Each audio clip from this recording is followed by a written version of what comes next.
Thank you. Good afternoon, everybody, and welcome. Delighted that so many of you have been able to join us today. We are, like Jake said, we are going to leave some time for questions towards the end, so please, as we go through, do that on Slido or think about it. We'll offer people the opportunity to raise hands at the end to do that. So you'll be pleased to know that most of this afternoon you're going to hear from Carmen. I've just got a bit of scene setting and some context and some questions to ask. But I think it's fair to say that over the past few years, lots of us would have seen reference to employee value propositions or EVP. You don't have to go very far on LinkedIn to find lots of people posting or sharing thoughts about it. Bit of context, I think, for this. We see lots of companies at Gallagher where they have started to work on their EVP, or they've not yet fully perhaps crystallised what it is they want to do or what it means to them in their business, or perhaps they're a bit further down the track with an EVP creation, but they've not yet got to the point of full activation and execution across their business. And I think for many that's really frustrating because they've ended up with something that feels very beautifully crafted, but it's almost left to kind of sit on the shelf and gather dust. And what I really love about the Nationwide story is that there is a real determination and commitment which is laser focused on taking what they've created with the people narrative, which is their name for the employee value proposition, and really working hard to bring it to life at every stage of the employee life cycle. I'm delighted that Carmen is with us this afternoon to share that journey. So Carmen, I'll leave you to do an introduction of yourself in a moment too, but I'd really like us just to wind back 18 months to the first meeting that we had in our Walbrook office when you came to us with a challenge, which I think is fair to say was focused perhaps a bit around kind of technology and what that was doing with your employee benefits and engagement, and kind of how that's taken us through to where we've got to today with your employee value proposition. Thanks, Andrew. Yes, so hello everybody. My name is Carmen Coombs and I'm Head of Employee Experience and Strategic Propositions at Nationwide. And that essentially is a snazzy title for somebody that looks at what we would like to be, I guess, a strategic, exciting place to work. So my role and my team look at things like benefits, recognition, well-being, next generational policy, and we also have a focus on employer brand and the employee value proposition. So, yeah, 18 months ago, we started conversations with you, Andrew, and the rest of your team. And, yeah, we were coming out to you initially because we had on our roadmap the need to look into the market for a new benefit technology platform. And so that was something that we knew that we needed to deliver on. So we started those conversations with you with the intent of exploring what your proposition was. But as we started those conversations, we actually sort of started to get richer and deeper into actually who Nationwide was as an organisation. And we were really pleased to say to you that we felt that we were a good organisation, we were a good place to work. We certainly saw that through our data. People weren't necessarily leaving us. And we also saw good engagement in terms of how people felt about working at Nationwide. But what we saw is some interesting data on the benefit side with, I guess, low utilisation and low engagement, people not leaning into the proposition stack that we had developed for them. And that was of concern for us, and we didn't really know why. And I think we did acknowledge as a team that we tended to take a bit of a transactional approach to benefits, in that we would launch them and sort of had the propensity of just hoping that they would just stick, and that year on year people would just get them and understand them and either use them or not. And that wasn't a great experience, and we realised we weren't really capitalising on our position. So that was important for us to kind of share with you. And we also brought you into the fold in terms of understanding us as an organisation. And in 2022, we had some quite different changes from a leadership perspective, but also our commercial strategy was changing, and also our brand. So there was lots of things going on that we sort of started with benefit and tech, didn't we? And then we got much deeper and more broader, and actually led to a richer conversation. But overall, we genuinely felt we were a good organisation, and we were feeling like the data was telling us the right things. We knew we had long tenure, and we knew that was a big benefit for us as an organisation. We had lots of capabilities and skills. but we were also questioning, how do we manage the flip side of that when you have lots of people with you for a long time, when the culture, the ambition and the sort of strategic direction of the organisation is really now pacey. So that was one of the other things that I guess we sort of brought you into the fold on. Yeah, and I do remember that really well. So anybody that's seen the Nationwide brand over the last 12 months would have seen, I'm sure, a different external voice and message with some of the adverts you'll have seen on TV. And there's that as we've got closer within the organisation, you can really feel that change of tone internally too around what you expect of people. And I think what's been really refreshing for me is that you came out initially thinking that we had a benefits engagement issue that we need to fix, but then through this, you took a really hard look in the mirror and realised that there were things that you needed to probably fix about your employee-facing proposition that was over and above tech or benefits. And that's refreshing because we don't see that too often. We'll often see clients come to us and say, we've got a benefits engagement issue, looking at it in a vacuum, that single issue, without taking a broader look and how it fits into the broader proposition. And where did you know those reflections then? Where did that take you, and where did you go from there? Well, I think actually it took us a few steps back. So we realised before we embarked on a journey, sort of put more investment into benefits and that kind of work stream, that actually there was a bit of a bigger picture to resolve. And so for us, it was an acknowledgement that our commercial brand was actually really gaining momentum and it was becoming really strong in the marketplace, which is absolutely aligned with the strategic ambitions. But we recognise that a commercial brand on its own is not enough to switch an employment brand. We weren't necessarily going to see hundreds more applicants through our doors as a result of the commercial changes. We may see some, but it wasn't necessarily the thing that was going to change things. And I always describe my role in employee experience, I guess, as a sales role. So anyone else that does employee experience will probably relate to this, that there's a role for you to sell the organisation to those that are on your payroll today. So reminding them of why you are a great place to work and a great place to stay with.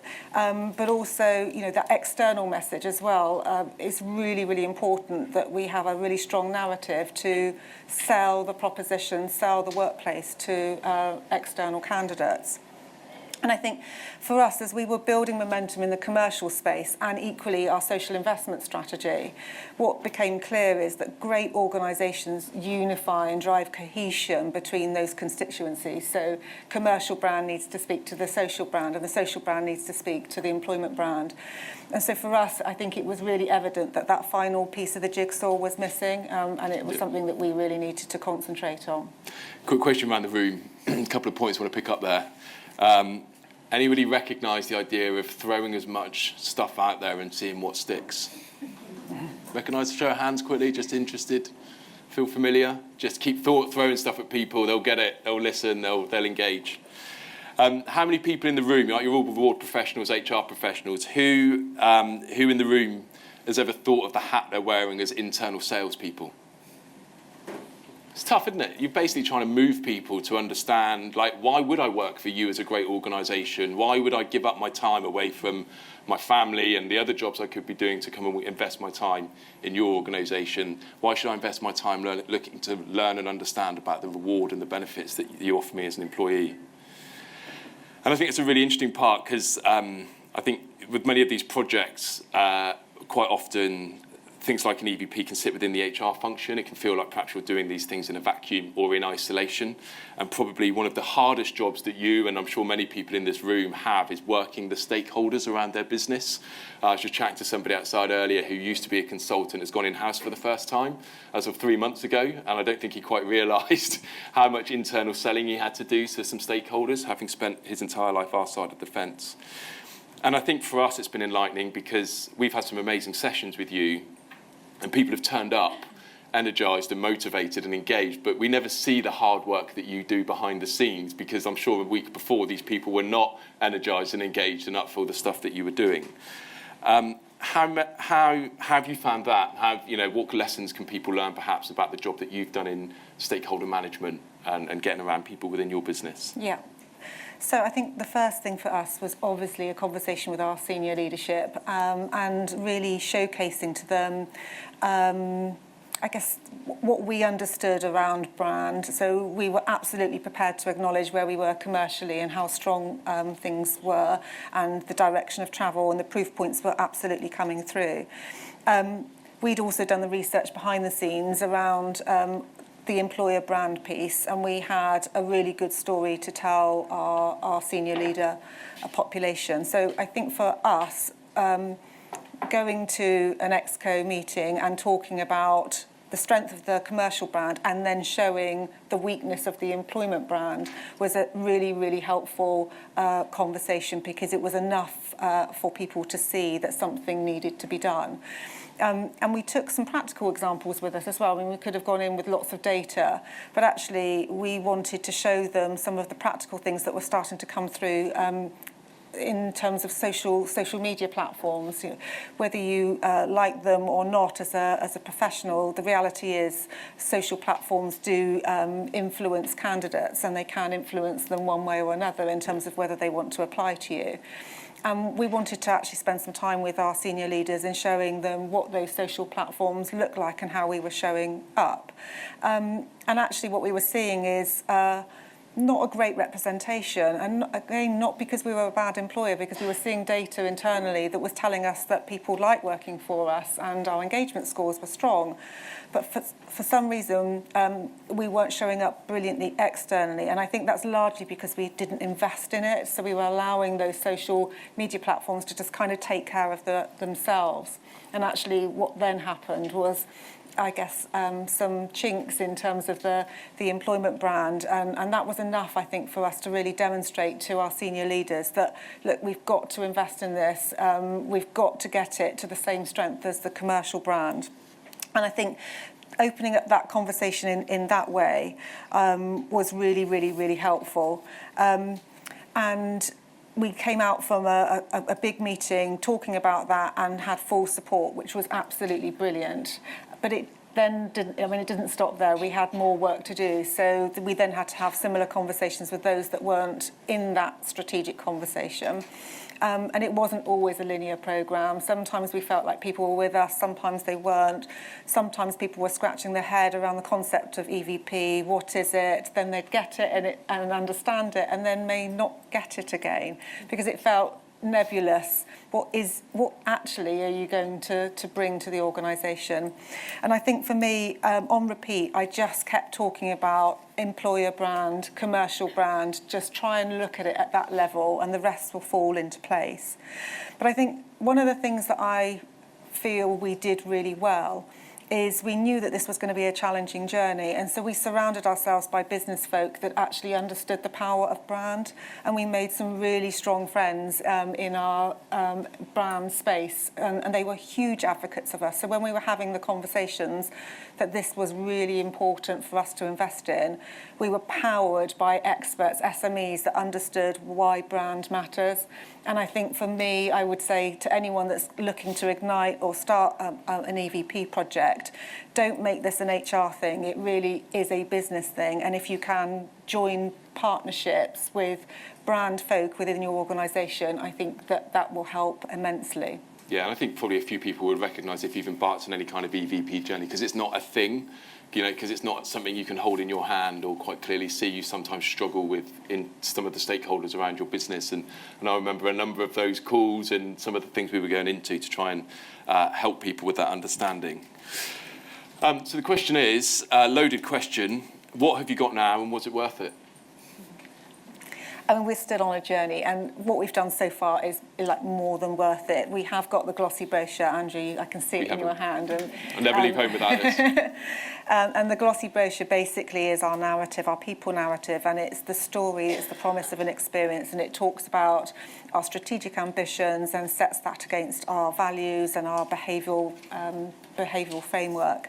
And it also talks about what high performance means at Nationwide, which is a really important thing for us. Again, linking that to strategy, we've got an ambitious strategy, so it's really important that we talk about what we need from our people to deliver that.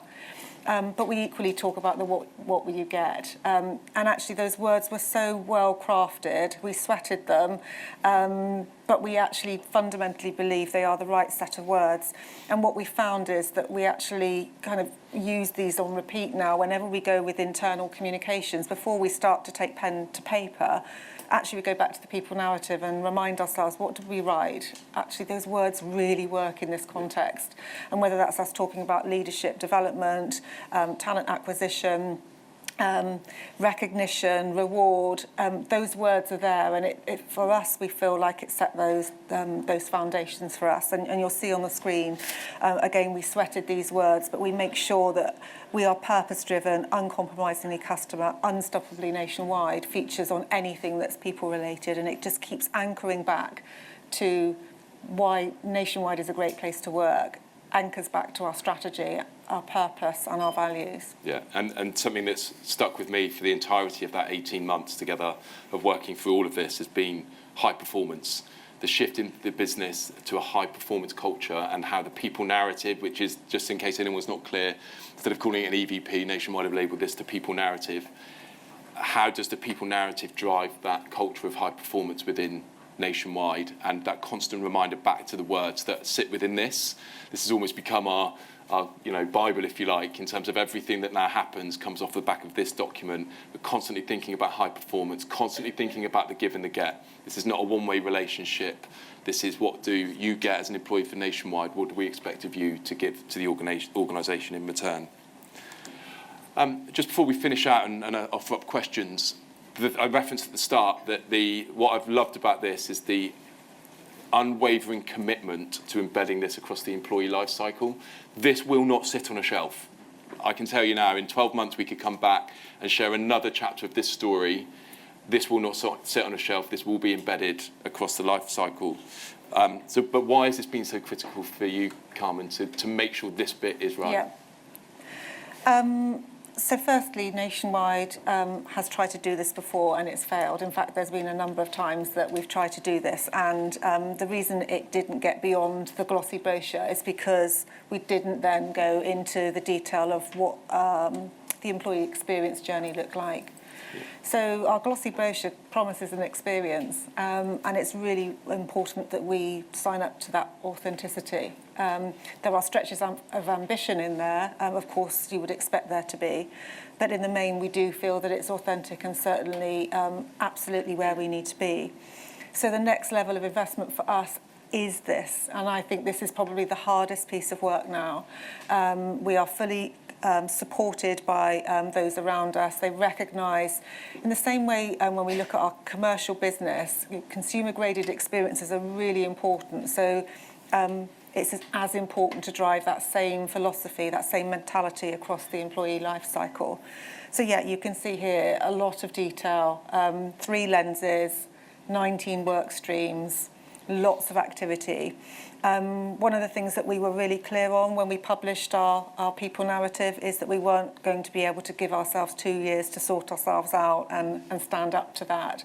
So we have a really aggressive plan which is running over the next 6 months in terms of lifting the lid on some of these experiences, prioritising the ones that really kind of cut across most of our employees most of the time, and ensuring that they are as good as they can be. So we're really, really looking forward to that. We've got lots of people across the organisation engaged. This isn't just a people function thing, this is a business thing. So it's really important that we have business representation in terms of the design, how does it feel, in the same way you would consider sort of the commercial journeys for customers.